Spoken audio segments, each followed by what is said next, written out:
E aí, na sua opinião, qual que é o melhor Homem-Aranha? Comenta aí e não adianta falar só qual que é, hein? Justifique sua resposta. Bom, esse vídeo é pra você que ama a trilogia do Tobey e prefere ela. E também pra você que não gosta, entender por que é tão bom. Mas antes de qualquer coisa, eu preciso explicar que eu gosto dos três. Não vai ser puxando sardinha a trilogia do Tobey e nem dizendo que os outros Homem-Aranhas são ruins. Então vai ser uma análise um pouco mais fria, mais técnica, para poder estar tentando explicar para você que não curte tanto ele entender por que é tão bom assim. Se você já gosta dessa trilogia, desse ator, Sam Ryder, né, como o diretor desses filmes maravilhosos, então eu nem preciso ficar explicando muita coisa pra você. Mas assiste o vídeo aí até o final também e aproveita e já deixa um like porque já estamos falando do Tobey.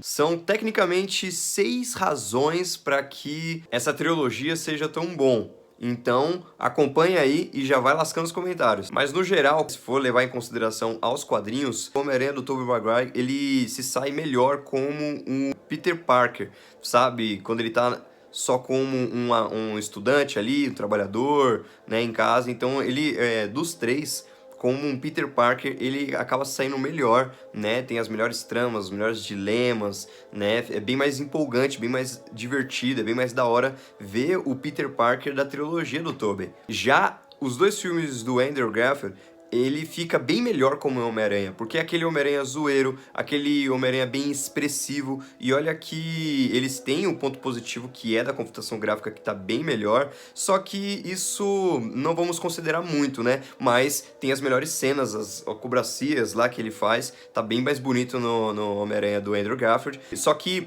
ele como Homem-Aranha mesmo, em ação, sabe? A expressão dele, a maneira que ele gesticula, então ele tá bem melhor como Homem-Aranha, ele tá bem mais piadista e engraçado, né? Que é isso que a gente vê bastante nas HQs. O Homem-Aranha, ele tem essa característica quando ele tá como um herói ali. Já o Tobey não tem tanto essas características como ele tá como Homem-Aranha.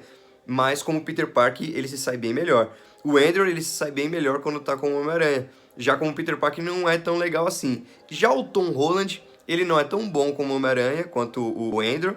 E nem tão bom como o Peter Parker, né? Assim como o Tobey. Mas é um Homem-Aranha que tá na melhor fase para se ter um Homem-Aranha, que é a fase do universo compartilhado, o universo estendido ali da Marvel. Pode fazer conexões com outros heróis, que pode participar e enfrentar vilões, os mesmos vilões dos outros heróis, dos Vingadores e tudo mais.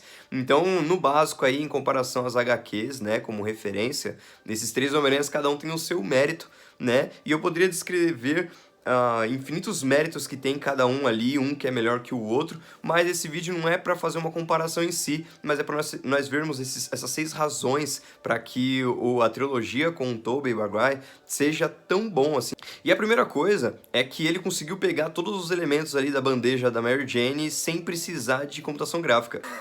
Brincadeira, essa não é a primeira coisa, mas é uma curiosidade muito interessante que ele tentou ali 156 vezes, mas ele conseguiu fazer aquela cena sem precisar de computação gráfica ou de efeitos especiais. Mas a primeira coisa que torna a trilogia com o Tobey ser tão magnífica, tão boa assim, em comparação às outras, é o background, né? Todo o plano de fundo, a história que tem, as camadas que a história desse Homem-Aranha tem, ela é, de longe, superior às histórias dos outros aranhas. A começar da história de origem, por exemplo. Pra quem é fã do herói, já leu algumas HQs, sabe que a coisa mais marcante para esse herói se tornar o Homem-Aranha é a perca que ele teve do tio Ben.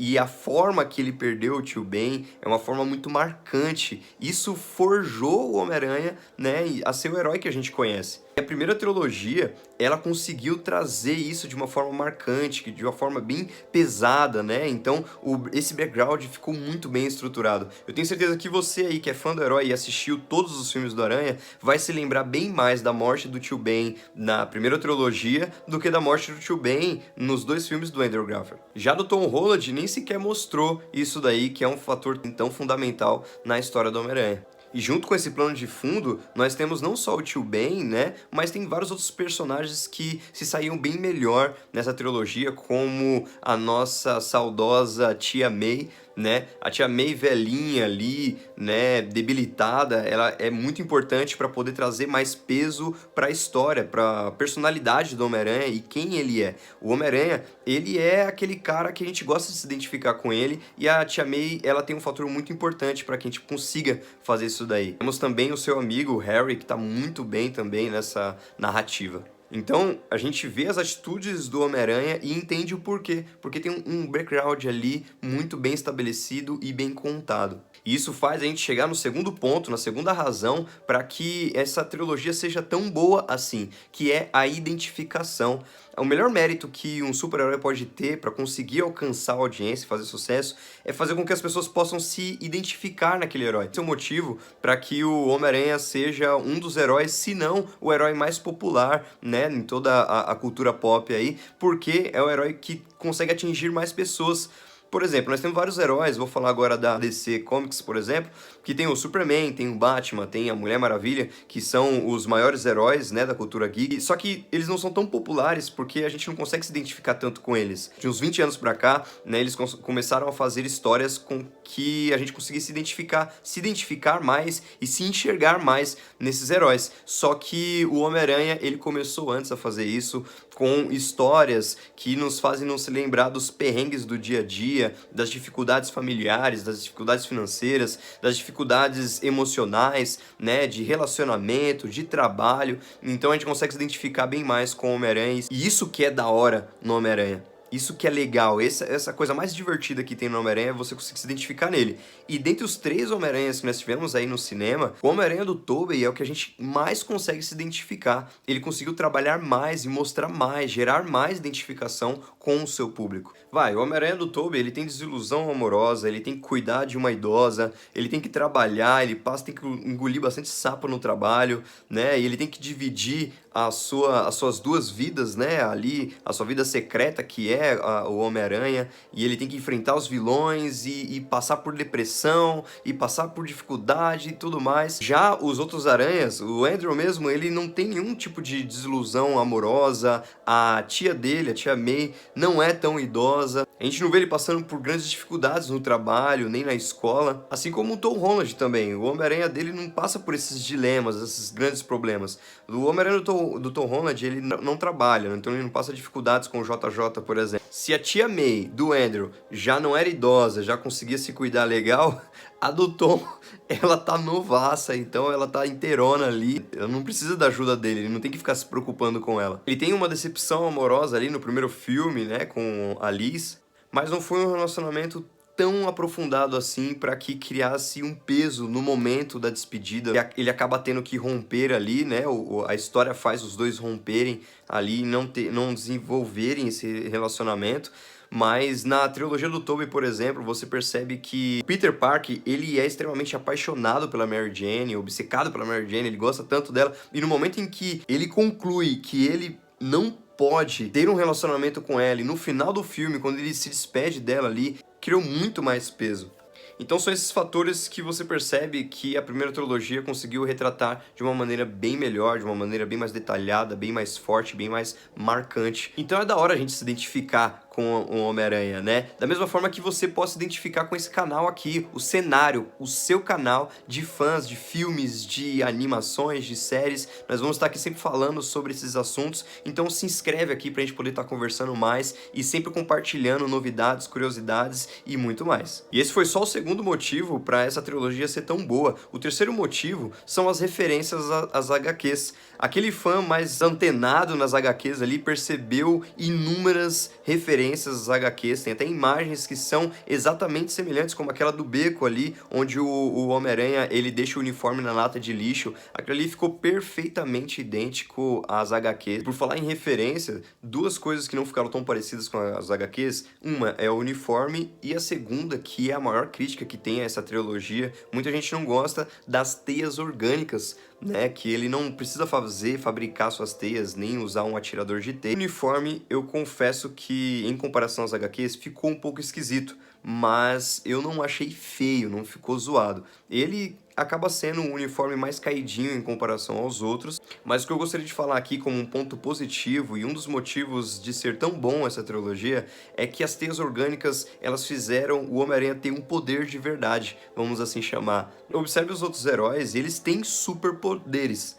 Já o Homem-Aranha, muita gente esquece dos superpoderes dele. Ele tem um superpoder de super força, grudar nas paredes, tem super agilidade, né? Tem um sensor aranha. E quando eles tiveram a brilhante ideia de fazer a teia orgânica, a teia sair do pulso dele, foi genial, porque deixou o Homem-Aranha com um superpoder de verdade. Bom, eu achei bem da hora. E eu tenho certeza que você que já gosta do Tobey também achou bem da hora as teias orgânicas. Uma outra razão para essa trilogia ser tão boa também é que a personalidade desse Homem-Aranha, ela é bem mais heróica, por assim dizer, do que os outros. Ele é bem herói. Naquela época também era uma onda de super-heróis, aquele negócio de certinho e tudo mais, e honrado. Essa trilogia, o Homem-Aranha, ele é egoísta uma única vez, e a partir desse momento, as atitudes dele deixaram de ser pensando nele mesmo. Porque a frase icônica do Tio Ben para com ele ficou ecoando por toda a sua história. Essa frase é tão marcante e foi tão usada, tão viralizada na cultura geek e pop, que eu nem vou falar a frase, mas eu tenho certeza que você já sabe que frase é essa. Comenta aqui se você sabe de que frase que eu tô falando, a frase que ecoa sobre toda a história do Homem-Aranha. E o único momento em que ele foi egoísta foi no momento em que ele falou: quem disse que isso é problema meu? Mas a partir disso, ele começa a abraçar os problemas que acontecem na vizinhança, se torna um amigão da vizinhança, porque ele entende que ter o superpoder de Homem-Aranha faz com que ele tenha a responsabilidade de ajudar as pessoas. Até em um determinado momento, no segundo filme, em que ele tá com depressão ali e ele perde os poderes, mesmo sem poderes, ele tenta ajudar as pessoas, ele entra ali naquele incêndio para tentar recuperar as pessoas. Você vê que ele tem atitudes heróicas, coisa que não foi tão bem retratado nos outros Homem-Aranhas. E a última coisa que eu gostaria de pontuar aqui, para poder demonstrar e tentar te explicar por que essa trilogia ela é tão boa assim, são os vilões. Todo e qualquer filme que quer ser um bom filme, ele necessita de um bom vilão. Eu até arrisco em dizer que a qualidade do filme está 50% na qualidade do vilão. Se tem um bom vilão, o filme já é bom. Se o filme já tem um problema, um bom problema ali, bem explicado, bem estabelecido, o vilão ele carrega, sim, essa responsabilidade. Pode ser qualquer herói, mas não pode ser qualquer vilão. Nessa trilogia, os vilões eles estão de primeira. No terceiro filme deu uma caidinha na qualidade, mas a culpa não é do diretor. A Sony que começou a inventar moda lá e colocar uns vilões ali, aquela salada que fizeram, e mesmo assim ele conseguiu fazer um bom trabalho, mesmo com a Sony colocando ali, palpitando, controlando as coisas, mas você percebe que nos dois primeiros filmes, onde o diretor ele fez o negócio de acordo com a visão dele, da maneira que ele gostaria, ele fez um vilão só e conseguiu criar várias camadas para cada vilão ali, tornando os vilões absurdamente épicos. Você vê o Duende Verde, que personagem incrível. Você vê o Dr. Octopus que, eu acredito que ele só perde pro Thanos. É um personagem muito carismático, é um vilão maravilhoso, dos quais você até entende o lado deles, você até se apega a eles. Então, os vilões, eles já são muito bons por si só. E quando você assiste um outro Homem-Aranha, em que não tem vilões tão bons assim, como o Lagarto, como o Electro, você fica com essa sensação de que, essa trilogia realmente é muito boa e até chega a ser superior nesse quesito. Você vê os vilões do Tom Holland, por exemplo, que não são vilões dele. Na verdade, todos os vilões que tem ali são vilões do Homem de Ferro. O Abutre, por exemplo, o Abutre nem queria brigar com o Homem-Aranha. Ele tinha treta com o Homem de Ferro. O Mistério, ele tinha treta com o Homem de Ferro. O Tom Holland enfrenta vários vilões no terceiro filme dele, mas são todos vilões dos outros Homem-Aranhas dos outros universos. E são esses vilões maravilhosos que fazem essa trilogia ser tão excelente também. Só que isso significa que é o melhor Homem-Aranha, porque existe questão de gosto ali, né? Particularmente, eu acredito que cada Homem-Aranha tem o seu mérito e o seu demérito.